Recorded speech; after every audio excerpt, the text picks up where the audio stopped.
Hi, say Mrs. Terwee here, and I wanted to talk to my sixth grade distance learning students about the surreal room. So this was scheduled in your lesson plans to start last Friday, and hopefully you had a chance last week, to work on how to draw a room in 1 point perspective. I did not have this up sooner. I had something come up next last week where I actually had to be away from school on Friday, and I'm currently gone on Monday. I will be checking my emails, but I had a funeral to attend to. So I am producing this video to hopefully give you some ideas and let you know what the requirements are for your 1 point perspective room. And what you can see on the screen right now is, boy, one of my favorite surreal rooms. This was actually done by a student last year. And this gives you an overview before we talk about the requirements. So I'm going to go up to the requirements. Okay, so first of all, you must have a theme that ties in all of the ideas together. So you don't want to have like a basketball and then snow and then maybe a zebra running through your room, unless somehow you can tie them all together. You can do a sport activity, like if you wanted your room to be decorated in Nebraska themed um, Cornhuskers, you could do that. It can be a place, like if you wanted I don't know, you wanted to have a gymnasium for your room, but there's something weird happening. If you wanted to have railroad tracks going through this, you certainly could. You could have some sort of a season, like if you wanted to do the four seasons, fall, winter, summer, or spring. You could also have one major season like summer in a room. You could have a movie, you could have a show, but I just realized I kind of skipped what surrealism is. So let's talk about that. Surrealism, it was a movement that was started like years ago, and it kind of added a real flair to art because things in surrealism are meant to look real, which had been done for years and years, but you added almost a dream or fantasy like trait to it. So that's where the zebra coming through your room would be. Again, it's supposed to be somewhat realistic, but there's just something going on that makes it kind of crazy, unusual, weird, could be scary, um, any of those things, but it's just unnatural.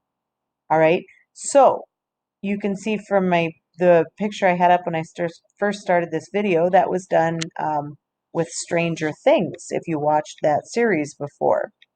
And I'm going to show you some more examples here in just a little bit. But let's talk about this second one. You must use the basic construction that you learned for 1 point perspective. You must have something on each wall. Now that includes left wall, right wall, floor, excuse me, I'm going to train the floor, ceiling, and then there should be a back wall. So that's a total of 5 walls, and there needs to be something on each wall. Now, when I say something, it could be an actual light, like a chandelier. It could be a rug on your floor. It could be a window. It could be a door. It could be a carpet. I mean, there's just about anything you can do. But you must have something on each wall. Going to the next one, you need to have two things that actually go to the vanishing point. And if you did last week's worksheet, that could be a door, it could be a window, it could be the checkerboard floor. I have had students that make a bed that's actually getting smaller as it goes to the vanishing point. So there's tons of things that you can do. But two things, excuse me, where is my camera there? Two things that go to the vanishing point.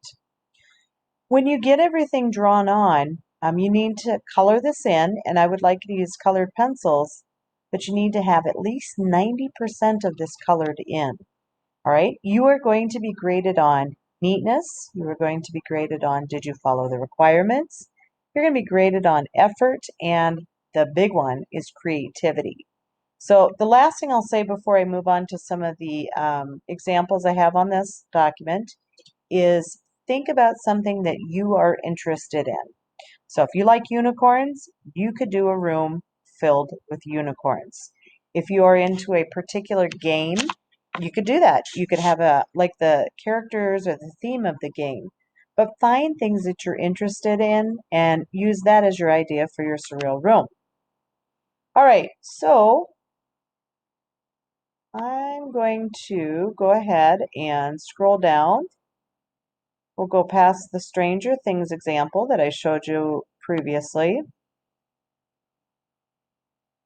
Here's a sports theme, and you'll notice that they have something on the ceiling, on the floor, and the back wall, the door, and the window, or the picture, but not everything has to go to the vanishing point.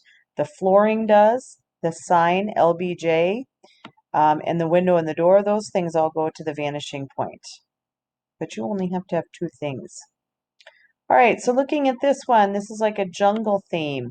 What goes to the vanishing point? Looks like the door and the window go to the vanishing point, and she definitely has something on each floor. We've got the theme here of Among Us. You can see the little Among Us characters. You can see the flooring goes to the vanishing point, and you can see that there is this feeling of outer space on the roof. And then you can see the window and the door. The window and door are kind of going to the vanishing point. We did paint these in class, but I'm going to ask us distance learning students that you go ahead and just do it with colored pencil. See if I can scroll down. Last one here. This one's really busy here. It's got a lot of fun stuff going on. I really like the floor, how they didn't necessarily do the checkerboard, but it's going to the vanishing point. It's got a lot of fun things going on. Excuse me. You got these really cool fun eyes in the ceiling. You've got these plants that are growing. It's just kind of a wild and crazy idea. So that being said, I think that covers everything. Please don't hesitate to email me or send a message if you're confused or you need any help or assistance. And with that, we will stop the video. Have fun while you're making this.